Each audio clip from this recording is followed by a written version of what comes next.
Friends, just ఒక్కసారి imagine చేయండి. మీ bank అకౌంట్‌లో రూ. 86,400 ఉన్నాయి. అందులో ఎవరో రూ. 10 దొంగతనం చేశారు. ఎంత? రూ. 10 మాత్రమే. ఈ విషయంలో మీరెంత వరకు అప్సెట్ అవుతారు?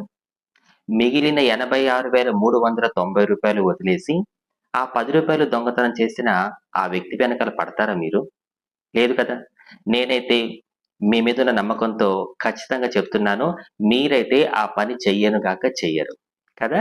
ఇప్పుడు జాగ్రత్తగా వినండి. దేవుడు మనకి ఎవ్రీ సింగిల్ డే 86,400 సెకండ్స్ ఇచ్చాడు. ఎవరో 10 సెకండ్స్‌లో ఏదో అన్నారని చెప్పి, దేవుడు మీకిచ్చిన విలువైన 86,390 సెకండ్స్‌ని దయచేసి మీరు వేస్ట్ చేసుకోకండి. మర్చిపోండి వాళ్ళ వేస్ట్ మాటల్ని, పిచ్చి మాటల్ని. దేవుడు మనకిచ్చిన ఈ జీవితంలో మనం ఎదగాలే తప్ప, ఎక్కడున్నామో అక్కడే ఆగిపోకూడదు.